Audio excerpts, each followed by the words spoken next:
Não, isso aqui não é pauta requentada, não é pauta fria. Vamos aqui discutir a situação do Lando Norris no GP da Hungria de Fórmula 1 em 2024. Por que que ele teve que ceder a posição para o Piastri, para que o piloto australiano conquistasse a primeira vitória? Não vou passar pano para o Lando Norris, mas chamar ele de frouxo, sabe? Então, tem uma certa falta de percepção para simplesmente objetificar o piloto inglês como o fraco da vez. Talvez vocês não estejam percebendo onde a McLaren quer chegar e eu estou aqui para apresentar essa perspectiva de vida que é importante para aquelas pessoas que estão olhando só para cá começarem a olhar para cá também.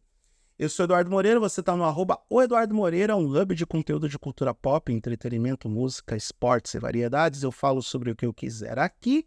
Se você gostar do que vai ver nesse vídeo, se inscreva nesse canal, dê o like para o YouTube perceber que esse conteúdo é relevante para você e pode ser relevante para outras pessoas. Clique na sineta para receber as notificações de novos vídeos e compartilhe esse vídeo com fãs de Fórmula 1 que estão chamando o Lando Norris de fraco, frouxo, incompetente, inapto.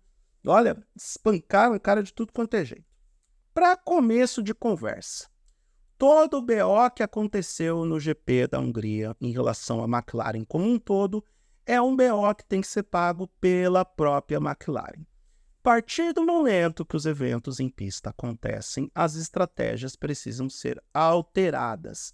E aqui eu tenho que tirar o chapéu para a menina Hannah Schmidt, que é a estrategista do Max Verstappen. Costumo dizer que o Verstappen, que é tricampeão do mundo, ele deve metade do seu bicho, do cachê, para Hannah Schmitz, porque a menina é uma gênia. Ela foi responsável pelas estratégias que Verstappen teve que aplicar em pista.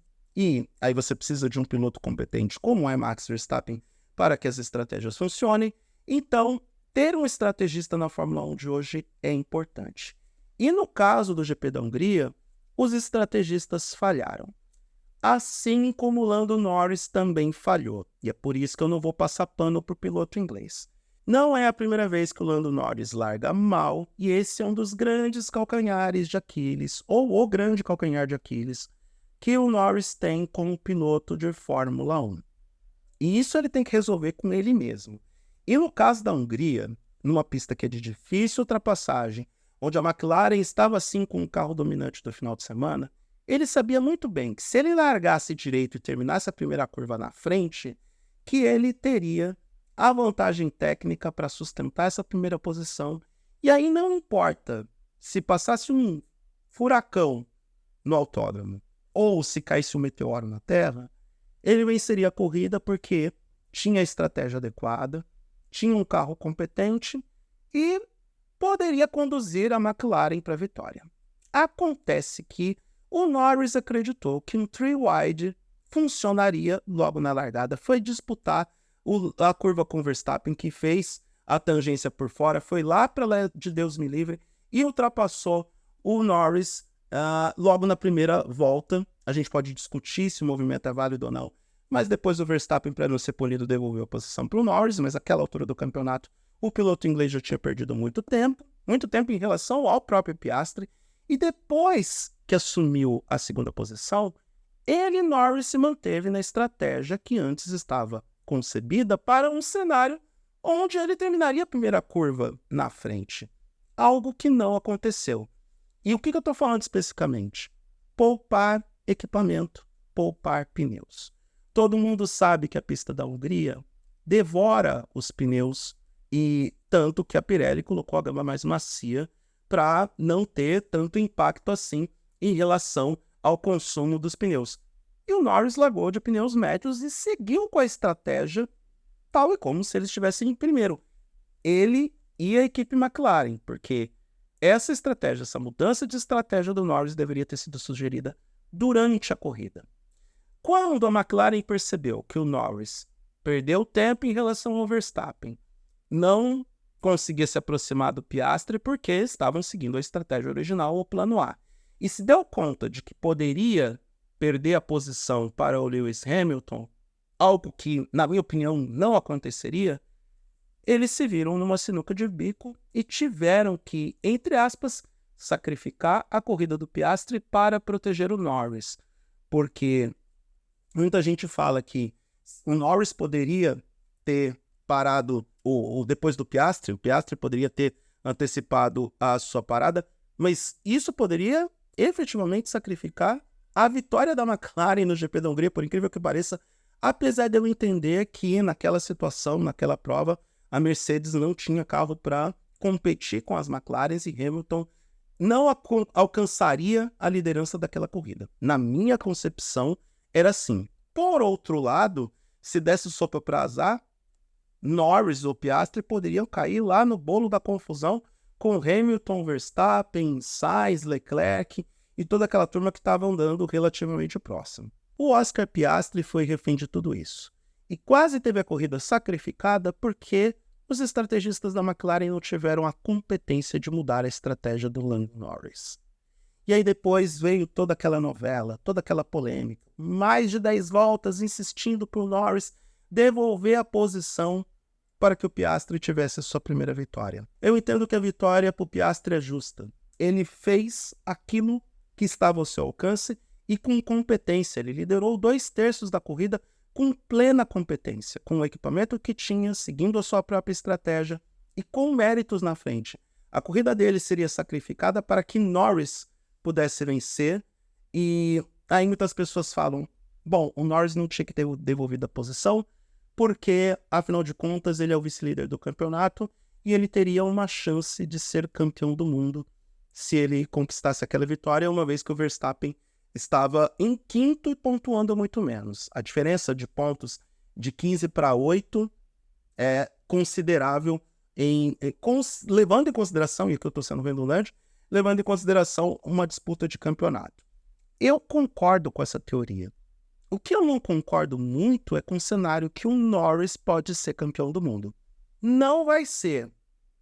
Estou falando isso em julho de 2024.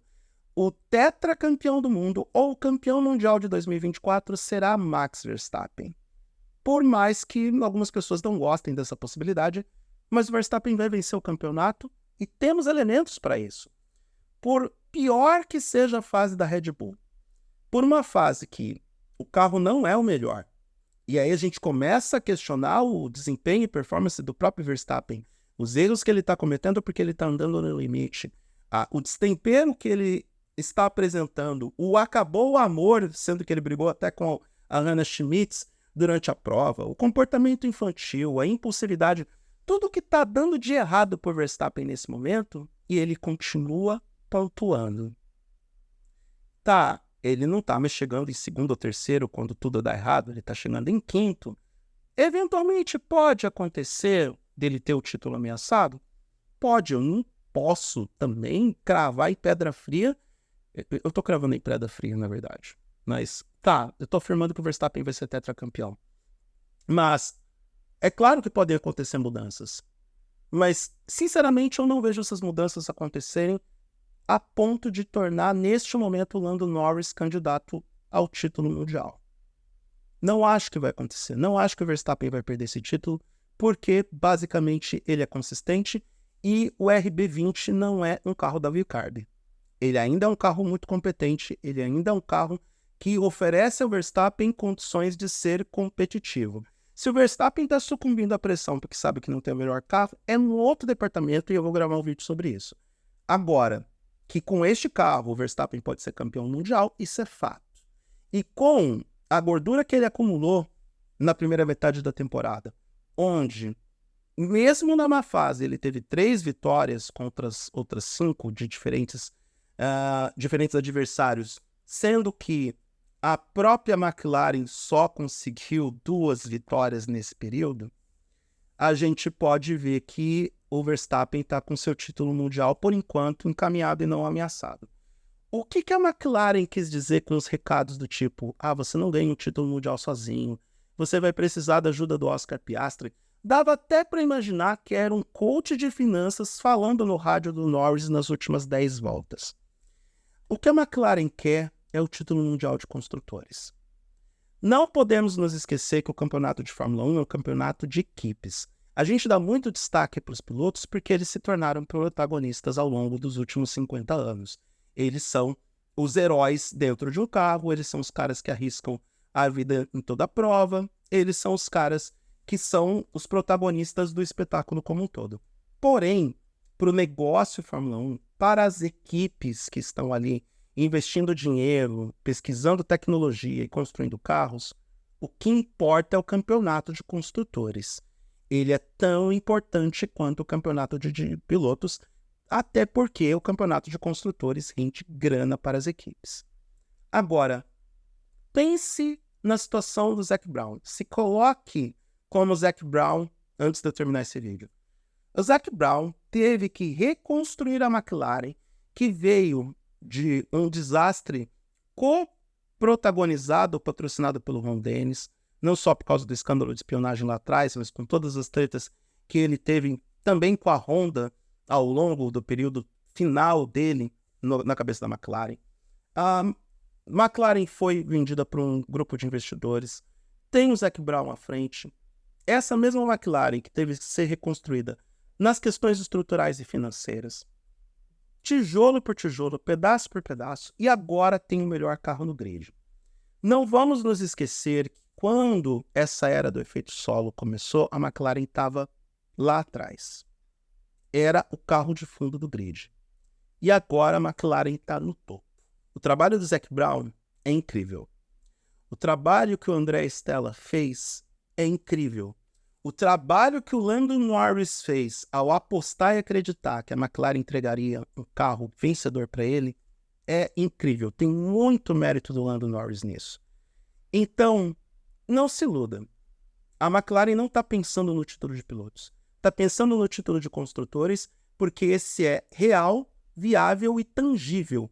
Porque, convenhamos, e aí a gente também pode discutir a forma em como as pessoas estão massacrando o Sérgio Pérez por conta do seu desempenho em pista, apesar dele fazer por onde, porque ele não está entregando o melhor desempenho, a gente tem que colocar como fato também que a Red Bull está andando com apenas um piloto neste momento. Tanto que estão querendo trocar o Sérgio Pérez por outro piloto, justamente para não perder o campeonato de construtores, que para a Red Bull também é tangível se coloca um piloto que consegue entregar melhores resultados que o Pérez.